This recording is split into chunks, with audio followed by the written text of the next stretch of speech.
बिहार में एक लड़की के साथ रेप हुआ, उसे मार दिया गया और अब उस मामले की जांच उस अफसर के हाथ में है जिसने लालू यादव को जेल भेजा, जिसने ममता बनर्जी को धरने पर बैठने पर मजबूर किया।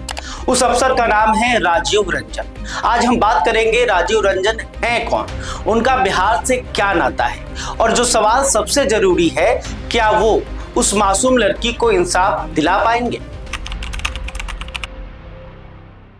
राजीव रंजन बिहार के रोहतास जिले के एक छोटे से गांव से निकले हैं। गांव का नाम एमान डेरी है, कारगहर थाना इलाका है। पिता मुरली प्रसाद एक स्कूल के टीचर थे।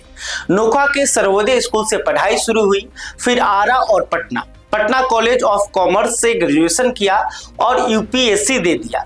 2005 बैच में आईपीएस बने, सिक्किम कैडर मिला।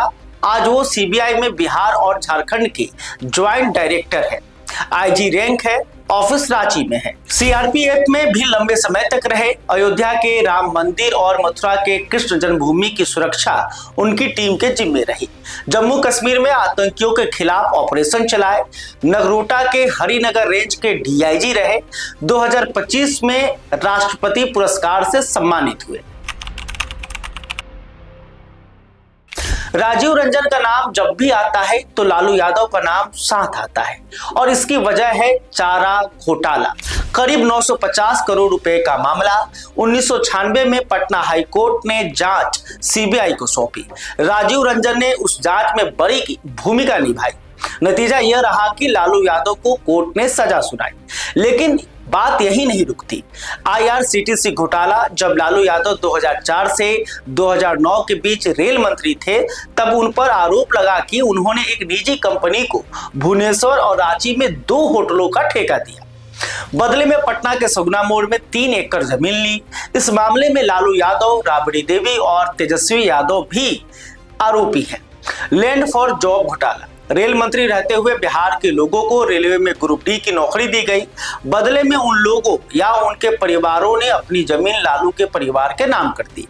बाद में एक कंपनी बनाई गई और उस पर भी परिवार का कब्जा हो गया।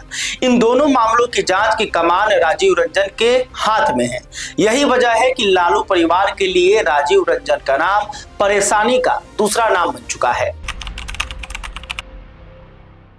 सिर्फ लालू ही नहीं, पश्चिम बंगाल की मुख्यमंत्री ममता बनर्जी भी राजीव रंजन की जांच से हिल चुकी हैं। शारदा चिटफंड घोटाला, करीब 20,000 करोड़ रुपए का मामला। 2014 में सुप्रीम कोर्ट ने जांच सीबीआई को सौंपी। राजीव रंजन के नेतृत्व में सीबीआई की टीम ने कोलकाता के पुलिस कमिश्नर राजीव कुमार के घर छापा मारा। इसके बाद ममता बनर्जी खुद सड़क पर धरने पर बैठ गई। सोचिए, एक आईपीएस अफसर की जांच ने एक राज्य सरकार को इस हद तक हिला दिया कि मुख्यमंत्री को धरना देना पड़ा। झारखंड के साहिबगंज में अवैध खनन घोटाले का पर्दाफाश भी राजीव रंजन ने ही किया था। और अब वो मामला जिसके लिए राजीव रंजन आज सबसे ज्यादा चर्चा में है। 11 जनवरी को जहानाबाद की एक नीट की छात्रा की मौत हुई। पोस्टमार्टम रिपोर्ट में सामने आया कि उसके प्राइवेट पार्ट में जख्म थे, शरीर पर गंभीर चोटों के निशान थे। एफएसएल रिपोर्ट में खुलासा हुआ कि उसके अंडरगारमेंट में स्पर्म था। इसके बावजूद बिहार पुलिस कहती रही कि रेप का मामला नहीं है। एसआईटी बनी, डीएनए सैंपल लिए गए, स्पर्म का मिलान करने की कोशिश हुई, लेकिन पता नहीं चला कि वो स्पर्म किसका है। पुलिस की इस जांच ने राज्य सरकार की इतनी फजीहत हुई कि आखिरकार 31 जनवरी को सीबीआई को बुलाना पड़ा। 12 फरवरी को सीबीआई ने केस अपने हाथ में लिया।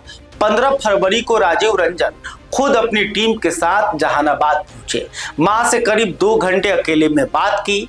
पिता और भाई से अलग अलग पूछताछ हुई। छात्रा की किताबें और कपड़े साथ ले गए। भाई और पिता के टूटे हुए मोबाइल के बारे में पूछा गया और कहा गया कि मरम्मत के बाद फौरन सीबीआई को सौंपे। एक मां है जो जवाब चाहती है, एक पिता है जो इंसाफ का इंतजार कर रहे हैं और एक अफसर है जिस पर अब यह जिम्मेदारी आ गई है।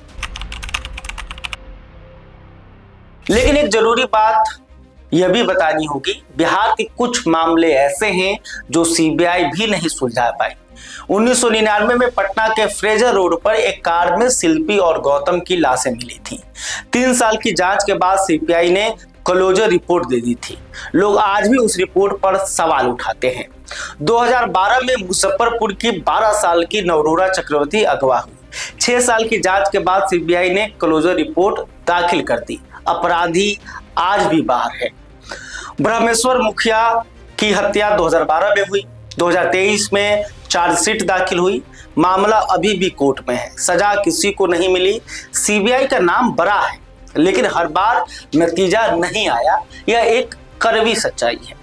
तो अब सवाल यह है कि क्या इस बार कुछ अलग होगा। राजीव रंजन का रिकॉर्ड देखें तो वो बड़े बड़े नामों को कटघरे में खड़ा कर चुके हैं, लेकिन एक बेनाम सा मामला जहां कोई सियासी दबाव नहीं है बल्कि सिर्फ एक परिवार का दर्द है, उसमें इंसाफ मिलेगा या नहीं यह देखना बाकी है। वो लड़की नीट की तैयारी कर रही थी, डॉक्टर बनना चाहती थी, उसकी जिंदगी खत्म हो गई और उसका कातिल अभी भी बाहर है। इंसाफ होगा या नहीं यह वक्त बताएगा, लेकिन उस माँ का इंतजार और लंबा नहीं होना चाहिए। अगर यह वीडियो आपको जरूरी लगा तो इसे शेयर जरूर करें, चैनल को सब्सक्राइब करें और कमेंट में बताएं कि आपको क्या लगता है। क्या सीबीआई इस बार इंसाफ दिला पाएगी।